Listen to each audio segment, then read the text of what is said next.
That was pretty much everything. Can you just honestly anything you want to say to Yannick at this point? Don't this up, bro. He'd like that.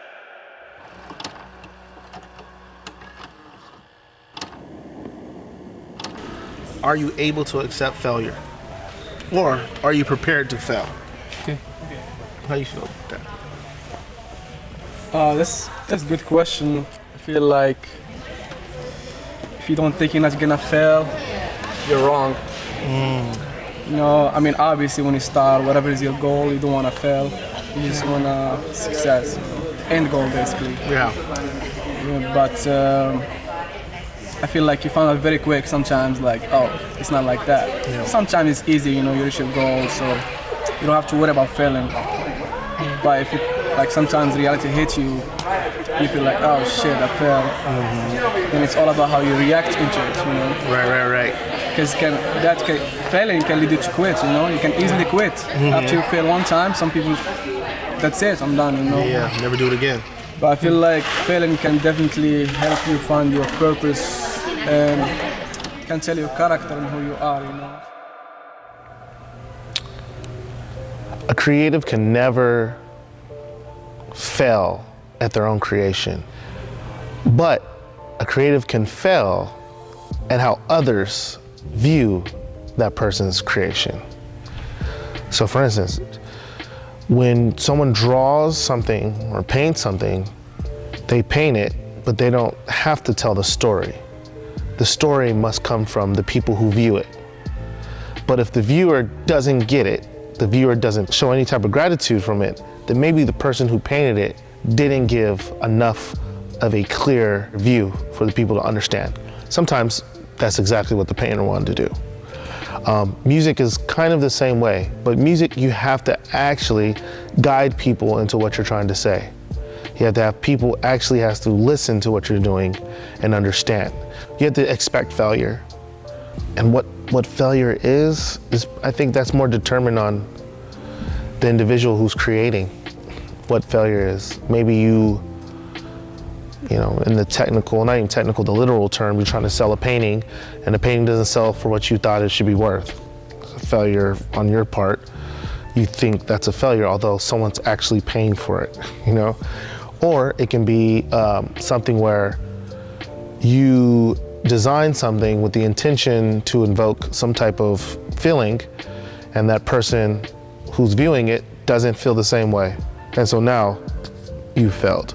So there's so many different things when it comes to failure. Dealing with the failure that can come with risk is, I don't know, it's interesting because I'm somebody who tries to stay an optimist, and I feel like even in the failures, aside from how hard it is to like deal with them directly and meet them head on, it also is like a chance for me to look at the things that are constants in my life that aren't necessarily so risky, the family, the friends, the people I want to hang out with, the shit I want to do every day, and use that as like the thing that kind of brings me back to reality, like, nah, shit's good, and things will be okay. And I think that is something that if you have that as your rock or your thing that you go back and lean on, then I think it really helps you identify that even if I do risk it all, at the end of the day, at least I will have put myself out there, and I do have some really cool shit to fall back on. Man, failures are part of it. I've had so much failure, and if I were to look at it now, I would just think it's trial and error. Because every time I felt like a failure and I cried and I didn't know where it was going, it made me think even harder. And as an artist, being emotional like that really amps up the next piece. Like it forces you into that creative zone that you really might not be able to get to if your feelings weren't hurt, if you didn't hit that wall. So I actually look forward to those moments where there's a gap and you feel like, damn, dude, I got this far and now it's stopping here. But no, you just have to shift your mindset, and you have to think outside the box, and hone in on your piece and have it received differently. You know what I mean? You know, I think it's an interesting question. I think the mindset, even before you think of it in terms of even success or failure, is if I'm successful, will I keep going? If I fail, will I keep going? It's the pursuit of whatever you're going after. It's just, even if I reach my quote-unquote goal of my thing, or even if I don't, am I gonna get so discouraged that I'm not gonna try again? Or once I reach this goal, am I gonna get so satisfied that I don't seek it any further? Right. So I feel like either way, whether you're preparing to fail or whether you're not prepared to fail, it's gonna happen in some way, form, or fashion. But that failure can also, like you said, lead you towards what's more in your lane of success, or what your success does look like. You know what I mean? We can fail in areas that are not meant for us to succeed, like things that may not be our strong suit. But if we were successful, quote unquote, in something that may not be our strong suit, how often could we just be successful in that thing for a moment? And this thing that may be our purpose, our real dream, our goal, it's just like left out there in the dust, and we never pursued because we were decent at one thing but meant to be great at something, because we were afraid to fail in that space. I think what it was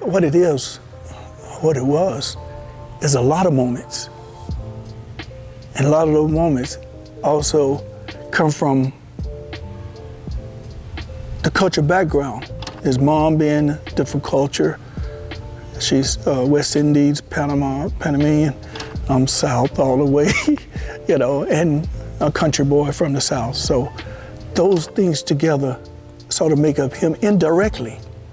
And all we did was to provide him other tools to use in life. I knew he was going to get into the music because when he was young, like I said, he used to get back there and make some jingles, and Dad, look here, listen to this.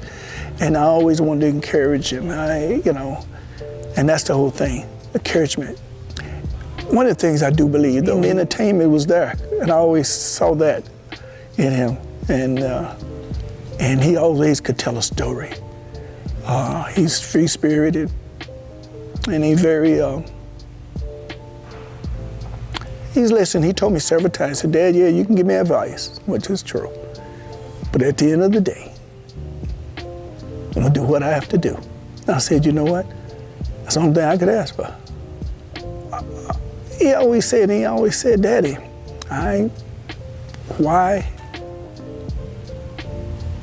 should I work do what you do? Because always, parents, a lot of time we put on, I want you to do what I do. He said, to make a living, per se, I can probably do what I do and make as much as you and Mommy made together, just, doing less. And he always tell me, work smart, not hard, Daddy, because I always tell him work hard. And he always tell me, work smart, not hard. And after a while, I understand where you're coming from. And that's Shani.